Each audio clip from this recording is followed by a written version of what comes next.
welcome to Simpler Bible, a daily journey to biblical understanding. Episode 190, still in Ezekiel 8 and 9. Look, these are some beautiful chapters. I'm going to go ahead and say it. These are some of my favorites again.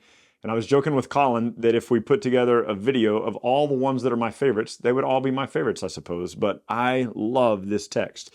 And so, a man clothed in linen, Ezekiel 8 and 9. And it says this. Pay attention to the dates. I think the dates are very important. I think they're very important. I guess you don't have to pay attention to them. But look at verse 1. In the 6th year, in the 6th month, on the 5th day of the month. So we'll do this again. So this is the 5th day of the month, in the 6th month, in the 6th year. So this is 6th year of exile. Jeremiah's letter, Jeremiah 29, happened about a year and a half before this to kind of give you some timeline, okay? This is the 6th year. This is about the time that King Zedekiah is beginning to withdraw a little bit from King Nebuchadnezzar. And so Jerusalem is still around. Jerusalem's going to be around for another just shy of 5 years, about 4 years and 11 months before Jerusalem's destroyed, if you're interested in the timeline. So in the 6th year, in the 6th month, on the 5th day of the month, as I sat in my house with the elders of Judah sitting before me, the hand of the Lord fell upon me there. And I looked, and behold, a form that had the appearance of a man below. What appeared to be his waist was fire, and above his waist was something like the appearance of brightness, like gleaming metal. So very similar to what we saw back in chapter 1.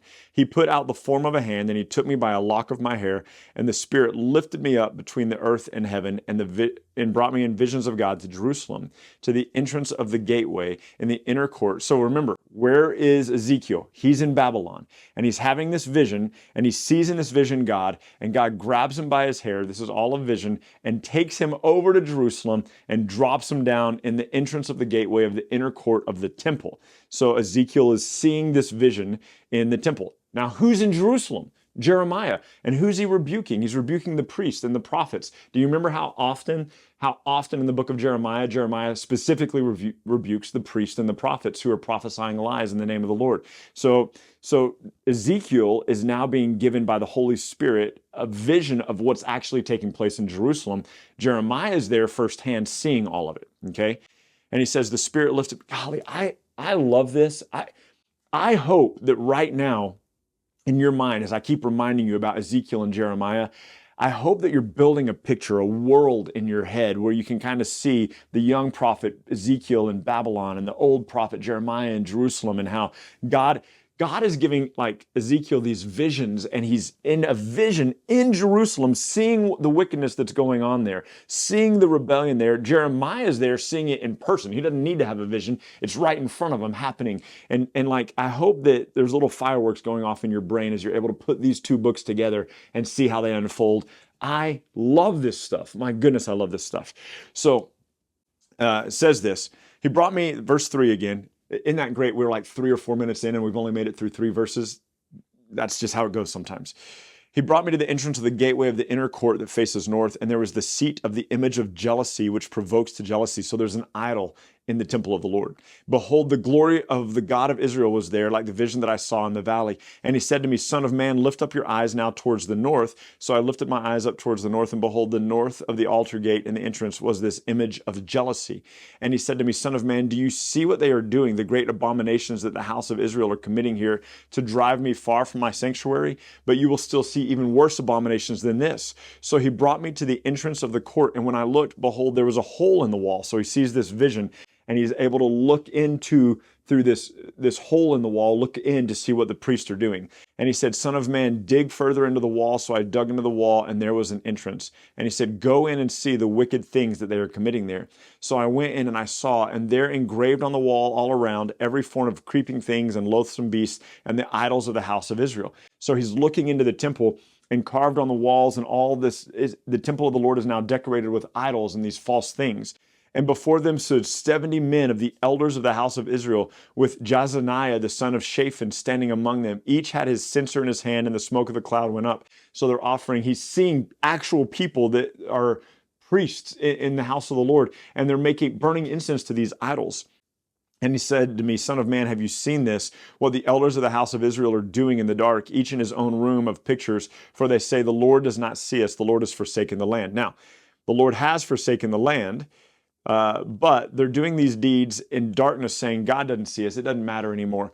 And so these priests and prophets are prophesying lies. They're burning incense to these false gods in the temple. Jeremiah is aware of this. They're doing these deeds in darkness, which is an interesting thing that appears, I don't know, a dozen or so times in the Bible where people do sinful and shameful things in darkness because they don't want to be caught. It reminds me also a little bit of John chapter 3, where Jesus says that the people who do their deeds in darkness don't come into the light because they don't want their deeds exposed. And so the elders of the house of Israel are doing these things, and they're going, doesn't matter. The Lord doesn't care. He's forsaken us. We can do whatever we want to. He said, you'll see even worse stuff than this. Then he brought me to the entrance of the north gate of the house of the Lord, and behold, there were women weeping for Tammuz. These are women who are weeping for these idols and these false gods. And he said, have you seen this, O son of man? Look, he's saying all these things. He says, have you seen this? Have you seen this? Whenever he's showing them a vision, he's like, look, do you see what's happening here? He goes, you'll see even worse things than these. And he brought me to the inner court of the house of the Lord. And behold, at the entrance of the temple of the Lord, between the porch and the altar, were 25 men with their backs to the temple of the Lord and their faces towards the east. And they were worshiping the sun in the east. And so he goes, man, they've rejected me. They're in the temple of the Lord. They have their back to the temple, and now they're worshiping the sun. And he said, have you seen this, O son of man? Is it too light a thing for the house of Judah to commit the abominations that they commit here, that they would fill the land with violence, that they would provoke me even further to anger? Behold, they are putting the branch to the nose. Therefore I will act in wrath. My eyes will not spare, nor will I have pity. And though they cry in my ears with a loud voice, I will not hear them. Keep rolling into chapter 9. Then he cried in my ears with a loud voice. Okay, so these people have rejected me. They've turned far from me. So even if they were to cry out to me with a loud voice, I wouldn't hear him. And Ezekiel says, and then God cried out to me with a loud voice. But Ezekiel, of course, hears God.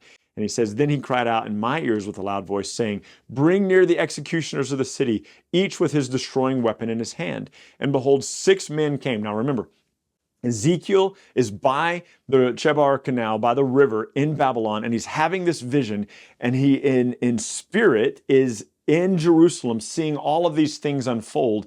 And in Jerusalem, in this vision, he's seeing God say, bring the executioners, and 6 men show up to bring execution to these wicked people in Jerusalem. And he says, 6 men came from the direction of the upper gate, which faces north, each with his weapon of slaughter in his hand. And with them was a man clothed in linen with a writing case at his waist. And they went in and stood beside the bronze altar. So you've got 6 warriors, right, with their 6 weapons of death to slaughter the inhabitants. And you got a guy with a writing case hanging from his waist. He's dressed in linen. He's got a writing case and a piece of chalk. So you've got these 6 warriors with these 6 weapons. And I don't know what you picture in your head, but I picture these stout warriors, like with scars. In every movie, there's got to be one guy that's got the scar that goes through his forehead, down through his eye, down through his cheek, and he's like, and these warriors. And then you've got the little mousy guy in the linen, like totally would have been me, like, hey, let's go to war, right? And so I'm like, I like to write, so you got the guy with the writing case and the pencil, like you got that guy, but that guy's going to be an important guy in a minute. So listen, so there was a man clothed in linen with a writing case at his waist, and they went and they stood beside the bronze altar in the temple of the Lord in the outer court. Now behold, the glory of the God of Israel had gone up from the cherubim on which it rested to the threshold of the house. Now this is important. Bear with me on this. You have the temple of the Lord. It's been a while since we've talked about this. And there's an outer court that's roughly 60 feet by 30 feet. And then there's the inner court, the Holy of Holies, which is 30 feet by 30 feet. And there's the Ark of the Covenant is there. And under the Ark of the Covenant is underneath, remember when Solomon built this, 2 15-foot tall cherubim made of wood covered in gold, each with 2 15-foot wingspans. And they're sitting over the Ark of the Covenant, and the Ark of the Covenant represents the presence of God. And what does this say? The glory of God, this is verse 3 of chapter 9, the glory of God that was sitting over the Ark of the Covenant now moves out, and it goes to the threshold of the house. So it moves out of the Holy of Holies, through the common court, the outer court, and it goes to the door of the temple. Now, this is important because what you're going to see through chapters 9 and 10 is the glory of God goes further and further from the Holy of Holies. The glory of God is departing. This might make us think of Ichabod. And that would be all the way back in 1 Samuel chapter 3, I think, when Eli's sons die in battle and the Ark of the Covenant is destroyed. And Eli's daughter-in-law has a son, and she names him Ichabod because the glory of God had departed. This is very interesting. Pay close attention in the book of Ezekiel, especially chapters 9 and 10, of the glory of God departing from the Holy of Holies, leaving the temple, and making his way out. I'll point it out to you as we go, okay? So, verse 3, now the glory of God of Israel had gone up from the cherubim on which it rested to the threshold of the house. The cherubim on which it rested are the cherubim on the lid of the Ark of the Covenant. That was the mercy seat. And God called to the man clothed in linen who had the writing case at his waist and said, pass through the city, through Jerusalem, and put a mark on the foreheads of all the men who groan over the abominations that are committed in it. So go through, he says, Jerusalem, and put a mark on the forehead of anyone who is grief-stricken over the sin of these people. And this is incredibly interesting. We see this same imagery, or similar imagery, I want to say, repeated in Revelation 9 and Revelation 14. We don't think about this. You have so many people talk about, oh, I'm afraid of getting the mark of the beast. No one seems to want to talk about the fact that Revelation speaks about the people who belong to God are marked on their forehead by God as people who belong to God. And where else do we see that imagery from Revelation, where the people of God are marked on their forehead with the name of God, marked with the sign of God so that they're not destroyed? Right here in Ezekiel chapter 9.